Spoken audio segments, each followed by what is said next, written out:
So let's just get a few things out of the way. It's Super Bowl Sunday.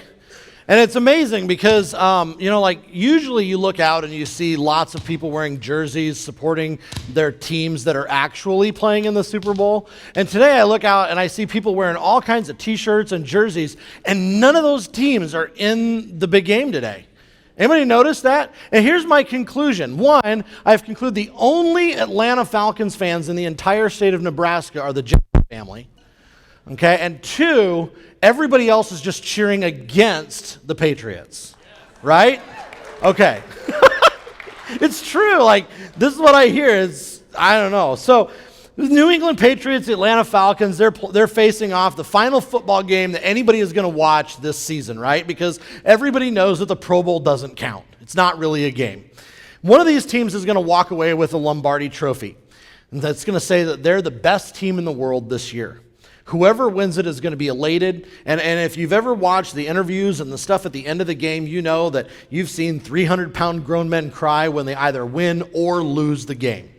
I've seen football warriors weeping because they finally got that pinnacle of their career. It's the highest they can get, right?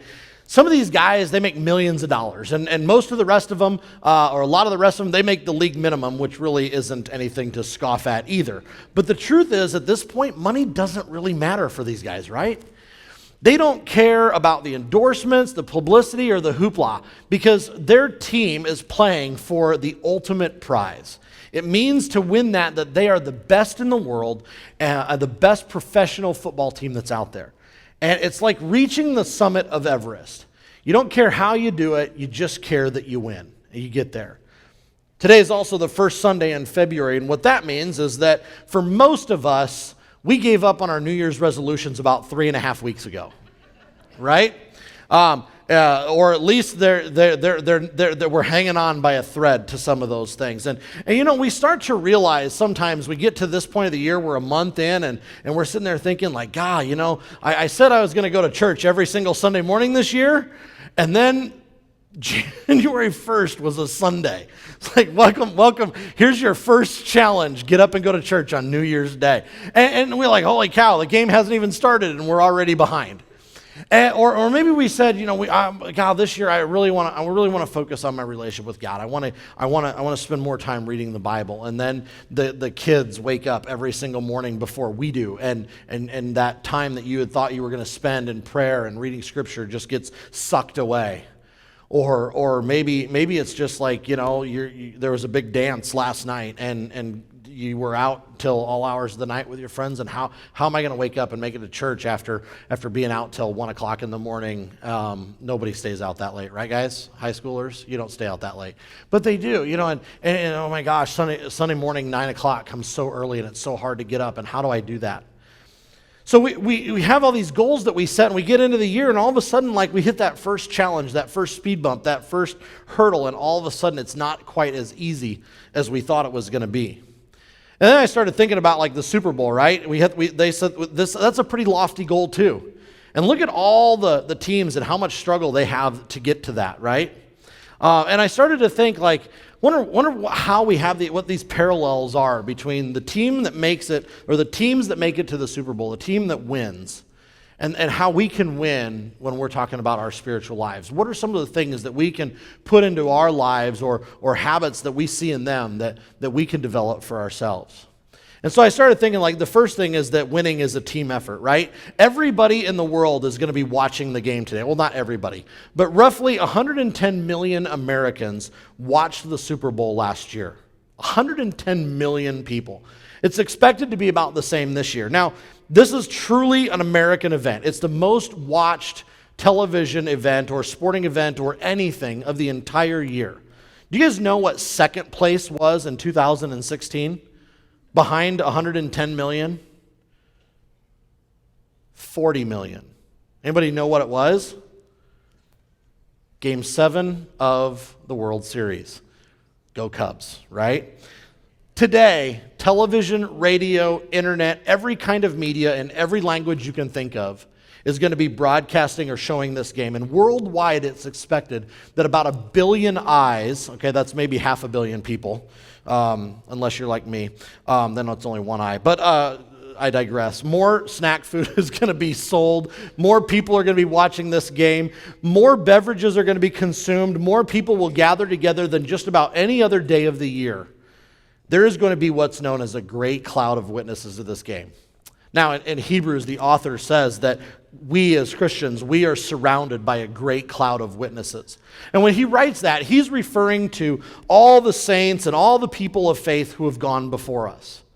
But I also like to think that for us, that we have a great cloud of witnesses in our life. We have all kinds of people in our life that are watching who we are and what we do.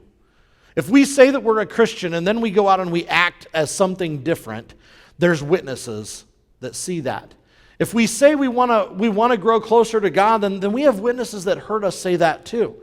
And in our scripture, we're reminded that we have these people. Maybe they're our parents. Maybe they're a mentor that we had, a youth pastor, a pastor. Maybe it was just a caring adult that came along in our lives and helped us along at just the right time. But we have people in our lives, even everybody here at church, that are witnesses to who we are and what we say about our faith. And so they continue to bear witness to what we do and the way that we live out our lives and pursue God. And one of the great things about that is that they watch us. And that cloud of witnesses, they're there to push us and to encourage us, right? And that's kind of like being a fan of a team. Now, I'm a Cubs fan. I've been a Cubs fan my entire life. But the Cubs have had a rough go of it until this year. 108 years between championships. That's a lot of reason. That's a lot of time and a lot of heartbreak and a lot of ways that people would normally fall off the bus and quit being fans of a team. But the Cubs have something that not every team has, and they have a huge crowd that is cheering them on. People that are Cubs fans, you can find a Cubs fan anywhere you go, from a classroom at school to your workplace to the bar down the street, or maybe just your neighbor across the way. How many people saw, the W flags flying this year? Cubs fans are everywhere in every city, no matter where you go. And that makes it really easy to be a Cubs fan, because you know that anytime you walk into a room, if you're wearing a Cubs shirt, somebody's going to be like, nice shirt, wait, go Cubs. Go Cubs, go. You're going to see that, you're going to hear that. Now, I'm also a Bears fan. And in the mid-'80s, this was a great thing. Everybody loved the Bears. You had Walter Payton, Mike Singletary, the Fridge, you had bad boy Jim McMahon, and you had the Super Bowl Shuffle in 1985, and who couldn't love that? But today I'm ashamed to admit that my Bears jersey did not come off of the rack this entire season. It's easy to be a fan when I'm surrounded by other fans. But when nobody else is a fan, sometimes it's kind of hard to put that jersey on and to wear it, right? And I've noticed the same thing is true about my faith. It's so much easier when I can be a part of the crowd. When I know that I've got other people around me who are fans of the same thing, who are trying to be the same way and live out the same life. It's a whole lot easier to live out my faith when I've got others doing it right along with me. Now, I say that it's important to have those people, because for a lot of people, I know that you want to say, oh, my faith, it's a personal journey. I don't need to go to church to be a Christian, and it's really like I don't like to talk about my faith. And a lot of that stuff is okay. I want you to know, like, for most people, just about everybody, their faith is an intensely and deeply personal thing. But I also think it's important to recognize that as much as it is an individual journey in our relationship with God, our faith is also the result of a team effort. That's our crowd. And just like the winners of the Super Bowl need to be the best team that's out there, it's important for us to have the right team by our side. And we can notice this, like we look at football, right? We can notice this. There are some amazing, amazing athletes and players who never won the Super Bowl. They're in the Hall of Fame, but they never won the Super Bowl. You've got men like Dan Marino and Dick Butkus, no Super Bowl trophy. Earl Campbell, Eric Dickerson, arguably the greatest running back in all of the NFL history. You got guys like Barry Sanders and Gale Sayers and Fran Tarkenton. You got all these guys that are out there, and they were so good, elite players, but they never had the right team around them to win that ultimate prize. You never hear somebody take all the credit for themselves when they win a trophy, when they win a tournament. There's always other people that surround them, even people that participate in individual sports. A quarterback will thank his teammates, and he'll buy the offensive line a big steak dinner to say thanks for protecting me and keeping me from getting sacked. The golfer thanks his caddy and his swing coach for revamping his entire game so that he could get better. You know, that you watch college games, and the guys at the end of the game, they always give a shout out to two people, right? One of them goes to God or the man upstairs, and the other one, nobody ever forgets to thank their mother and give her credit for all of their success, even when dad was their coach, right? It's true. But they all are saying, even if they are playing an individual sport like golf or tennis, I've got a team that helped me get to where I am today. I couldn't have done this by myself. And I think we all need that. We all need a cheering section. We all need a crowd to help us get through. You know, you think about who your crowd is. You look around this room, maybe your crowd consists of your parents, some friends, or some coworkers, the other kids in the youth group or your small group or something along those lines, right? Your small group or your serving team is part of that. Maybe if you're here every single Sunday morning and you know that you're helping with setup, and if you don't show up, somebody's going to call you and say, "Hey man, we missed you this morning, needed somebody to help with that stage," or you have somebody that's going to be there to say, "Hey, how you said this in that guys group last week that you were really struggling with this in your life. How's that going?" When we have people that come alongside us and cheer us on, that's our team. That's our teammates, right? And we also have coaches. And a coach isn't just the pastor who sits at the front of the stage. It's not the youth guy that gives the talks. It's the coaches are the people who come alongside us, who have mentored us. It's like that great cloud of witnesses, right? They're the ones that have gone before us. They've walked the path before. And now they're there to help you navigate it, to pick you up when you fall down. Who are those people that are on your team? If you're finding yourself struggling in an area of your faith, maybe you need to look around and say, who's there to support me? Where's the rest of my team that's there to build me up? And if you don't have one, start looking for some. Find a small group here at the church, or find an accountability partner, or somebody at your work, or maybe just a friend that you know that's there that you can say, "Will you pray for me? Will you push me? Will you guide me a little bit?" We get our team, right? And we put that together. And then the second part of it is I think another thing is that discipline is key. Now, discipline, the Bible tells us, isn't always fun, right? Sometimes it means that we have to work really hard, or sometimes it means that we have to take a licking in order to understand what we've missed out on. But have you ever seen a player that's interviewed right before the game? They don't just say, "We're ready to go." They talk about all the hard work and all the discipline and all the training and all the different things that they have done to prepare for the game. The coaches talk about their strategy. The guys, they talk about how important it is for them. This is something that they have desired and that they have disciplined themselves to get to. It isn't easy to make it into the Super Bowl. And saying you can't just say, "We're going to play in the Super Bowl this year," and the next thing you know, you're there. And the same thing's true about our relationship with God. You can't just say, I want to get closer to God this year, and on December 31st, you're there. It doesn't just happen because you say it is. It takes discipline. It takes work.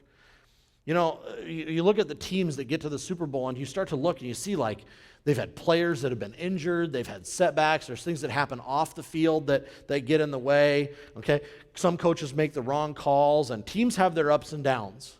But the best teams are the ones that are disciplined and that work and that prepare and that train well enough to get past all of that. And so at the end of the season, when you get to the Super Bowl and you've got the energy is drained and the muscles are sore and their hurt is piling on, it's all that training and all that discipline that gets a team all the way through to the championship. But only one team wins the Super Bowl each year. And it usually goes to the team that works the hardest, trains the best, and plays to win. Paul tells us this. Paul talks a lot about sports. In 1 Corinthians chapter 9, he says, "Do you not know that in a race all of the runners run, but only one of them gets a prize? Run in a way as to win the prize. For everybody who competes in the games goes into strict training. They do it to get a crown that will not last, And then he's talking about our faith. He says, we train to get a crown that will last forever. So I don't run like somebody running aimlessly. I don't fight like a boxer just beating at the air. No, I strike a blow to the body. I make it my slave so that after I have preached to others, I myself will not be disqualified for the prize. The most successful athletes and teams are the ones who train the best and have the most discipline. Tiger Woods owes most of his early success to the discipline that he had in golf when he first came on the scene. He won and he won and he won and he won, but he didn't just walk out to the golf course and win. He hit more golf balls and practiced more. He was out on the range before and after everybody else. He lifted weights and he started doing different kinds of training that most golfers had not even thought about up until he started doing it.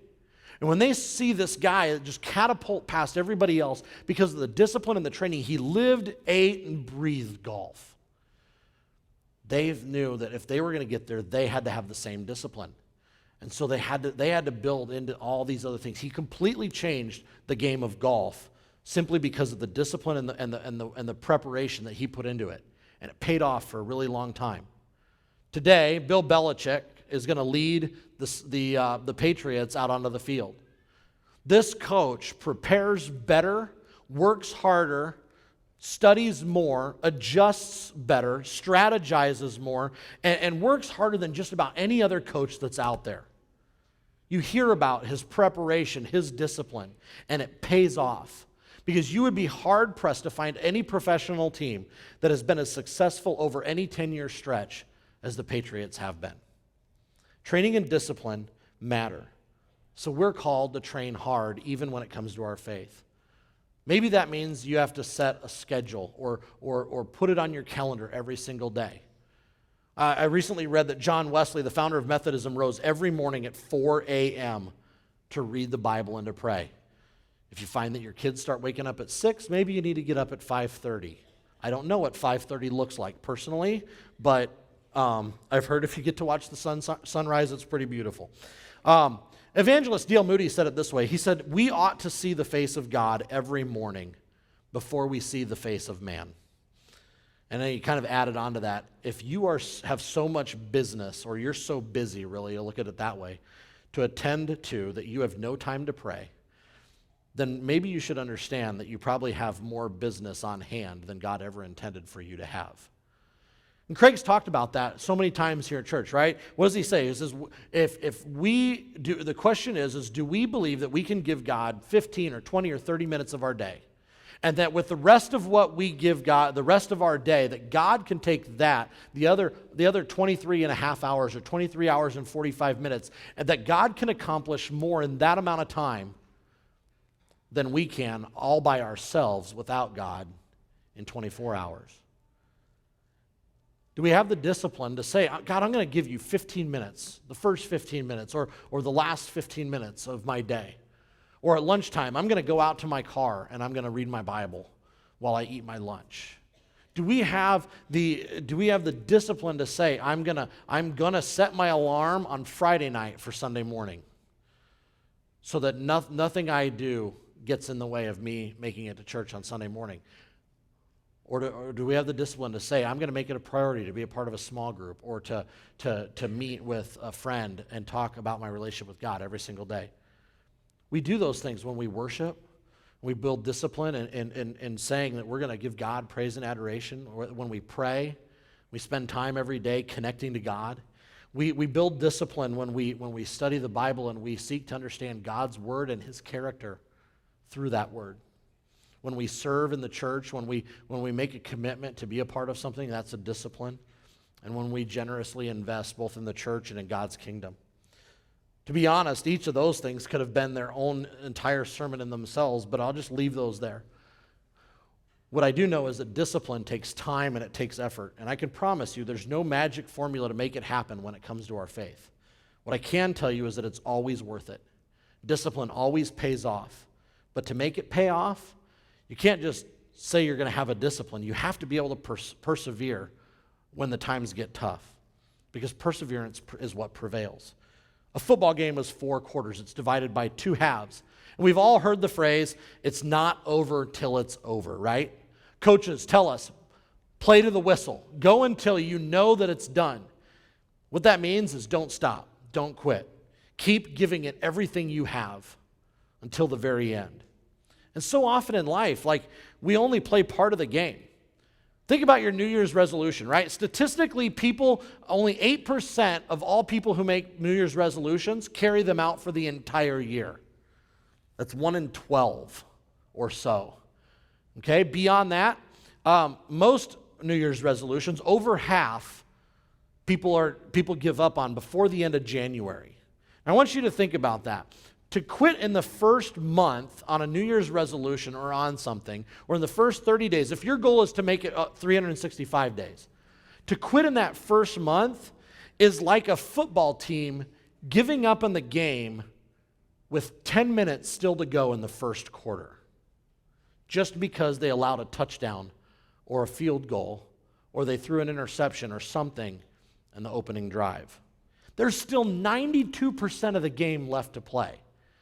Today's February 5th, right? That means we're 36 days into the year. 365 days, the math is easy. There's 90% of the year left. If you feel like you're behind, it's okay. You've got plenty of time to catch up. But I think the same thing happens in our faith, right? We start off strong. We make a decision. I want to read my Bible more. I want to grow closer to God. I want to spend more time in prayer. And we get going, and then we mess up. Or we get a busy day, and we feel like we failed. And then another busy day happens a couple days later. And before we know it, like, we can't remember the last time we picked up our Bible, or we can't remember the last time we got up early and spent that time in prayer, or heaven knows, we can't remember if Water's Edge is still meeting at Millard West or if the building's done. And all of a sudden we think, oh my gosh, everybody's going to know I'm a failure and there's no way I can catch back up. But I don't think that's what happens. Like, just because we shank a punt or we throw an interception or we fumble the ball doesn't mean that we can't catch back up in the game, okay? So even though we've been promising to do all these things, we feel like we're embarrassed. And the challenge, though, isn't to say, how do I make up for all this lost time? The challenge is saying, we're here right now. How do I get back in the game from where I am? How do I stay in the game? Vince Lombardi said it's not whether you get knocked down. That's going to happen to everybody, right? He said it's whether or not you get back up. Perseverance is so important. You can't let a temporary failure turn into a total meltdown, and you can't let it become an excuse for giving up. Instead, we need to acknowledge our mistakes. We need to acknowledge where we've fallen behind, and we need to say, I'm just going to commit again to the path that God set before me and start moving towards our goals. You may not be quite where you thought you would be by now, but that doesn't mean that God's not walking along with you. So keep going and persevere, because the only way to win a game is to stay in it. Now, we've been talking about sports and all this stuff today, and I thought it would be kind of cool to list a couple of the greatest comebacks of all time, right? I was talking to a couple people before church. If you're a Royals fan, you might say that it was the 1985 World Series comeback when they were down 3-1, okay? Or even just a couple of years ago, 2014, I saw a picture that says it's the day that the Royals came back to life, right? The wild card game against the A's. Huge day. If you're a Nebraska fan, the last-second Hail Mary against Northwestern breathed new life into the team for the whole season a couple of years ago, right? But a quick Google search will reveal otherwise. At the top of most lists of greatest comebacks in sports history, there's a couple of events. The one that I thought was really fun is 1974, Notre Dame versus USC. USC was playing Notre Dame, and Notre Dame jumped out to a quick lead over the Trojans before they even knew what hit them. With 10 seconds left in the game, or in the first half, Notre Dame was ahead 24-0.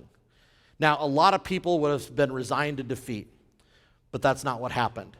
With 10 seconds remaining before the halftime, where most teams would have been like, let's just get in, let's just get out of the half, let's go, let's regroup, let's get in the locker room. USC scored a touchdown on a 10-second throw, or on a 7-yard pass. They went in the locker room and they came out, and in the third quarter, USC scored 35 more points. Okay, they took the opening kickoff and they went 102 yards for a score on that in the second half, and then they just let it pile on. The third quarter wasn't even the end of it. At the beginning of the fourth quarter, they connected for yet another passing touchdown, and then on Notre Dame's next drive, they intercepted a pass and took it back for a touchdown for 58 yards. When the carnage stopped, USC had scored 55 points in 17 minutes of clock time. Unheard of. After the game, the president of, the Reverend, who's the president of Notre Dame, went up to the coach of USC, who is known for his Catholic faith, and he walked up to him and he said, that's not very nice. That wasn't very nice. And knowing Parsegian, his faith, the coach of USC looked at him and said, that's what you get for hiring a Presbyterian to be your head coach. It was an unheard of comeback. But if you look at most lists, and this doesn't even register on most people's sports lists, the biggest sports comeback of all time happened in 2013 in the America's Cup. Anybody know what the America's Cup is? Sailing. All right? The United States sailing team was down 7 races to 1. Its first team to 8. And the U.S. sailing team came back and won 7 straight races to claim the America's Cup that year. But here's my favorite, and it's not a sports comeback. We find it in John chapter 21. When Jesus rose from the dead, he reappeared to the disciples on a few different occasions. And at one point, he reunited with Peter and a few of the other disciples along the Sea of Galilee while they were fishing. So they were fishing, and Jesus helped them catch some fish, or they told them where to cast their nets, and they brought it in, and they had fish for breakfast. And after breakfast, Jesus and Peter had a little conversation as they walked along the water's edge. Peter had to be feeling pretty down, right? This is the first time he's seen Jesus since Jesus was arrested. And after Jesus was arrested, he denied Jesus or even knowing him 3 times. He had to be feeling a little bit behind in the game. He not only hid like everybody else, but he went even further by saying, I don't know him. I don't know him. I've never heard of the man. During their conversation, Jesus took the opportunity and 3 times, one for each of the denials, Jesus said, Peter, do you love me? Peter said, yes, Lord, you know that I love you. And Jesus said, feed my sheep. And then Jesus said, Peter, do you love me? Yes, Lord, you know that I love you. And Jesus said, feed my lambs. And then one more time, or he said, tend my sheep. And then one more time, he asked Peter again. He said, yes, Lord, you know all things. You know that I love you. And once again, he said, feed my sheep. With each response, Jesus invited Peter to get back into the game, asking him to tend and feed his sheep, to lead the church. And he did. Peter had to think, how can I ever make up for what I've done, for the things that I've said? But Jesus had a different plan for him. And after nearly throwing everything away, Jesus gave him another shot. And Peter hit a home run, grand slam, if you might want to say it, by leading the church faithfully until his death. So take an inventory. However far behind you are and wherever you are in the game, it doesn't matter. Whether it's the beginning of the game and it's just starting, whether you're sitting in the locker room at halftime, or whether you feel like you're down to the 2-minute warning. Regardless of where you are, how far you think you're behind, the game isn't over yet. And a comeback is always possible.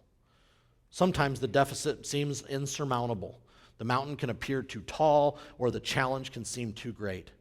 And at times our failures or sins seem unforgivable. But when all that happens, it can be easy to roll over and give up. But God invites us back into the game. He calls us to something bigger. He calls us to experience His mercy and His grace through His suffering and death, and to know His victory through that resurrection and experience it in our salvation. Because with Him, it's never too late to get back on the field. So whatever seems to be in the way, the writer of Hebrews tells us, throw off everything that hinders, the sin that so easily entangles. Let us instead run with perseverance the race that's marked out for us, fixing our eyes on Jesus, the author, the pioneer, and perfecter of our faith. For the joy set before him, he endured the cross, scorning its shame, and he sat down at the right hand of the throne of God. Consider him who endured such opposition from sinners that you will not grow weary and lose heart. Wherever you are in the game, God's standing there with you. You may not be quite where you thought you would be, but keep going. Persevere. Because the only way to win the game is to get the right team behind you, build up the disciplines that you need, and then keep going and going and going and persevering all the way to the end. Because we do that always looking at Jesus, who makes our faith perfect. He is the example to follow because he already ran the race. He died on a cross, he experienced the shame, and he rose again from the dead to sit at God's right hand. The Patriots and the Falcons are going to play a football game later today. They both have a lot in common. They've committed themselves to success this year. They've prepared for the game, and that's fundamental for both of them. And they are disciplined in their craft. We can learn a few things from them. But the team that perseveres all the way to the end is going to be the champion. As I read Paul's writings, I see a lot of references to sports and competition and different things. And I think it's okay to enjoy those things. But maybe today, as you watch the Super Bowl, it takes on a little bit of a different meaning for you. Maybe you pick up on some of the things that we've looked at here this morning or talked about.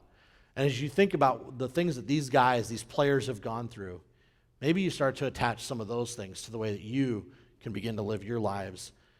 And take that moment where you're behind, or take that moment that you're struggling with, and turn it into a moment where you get back into the game and you let God lead you all the way to the finish line.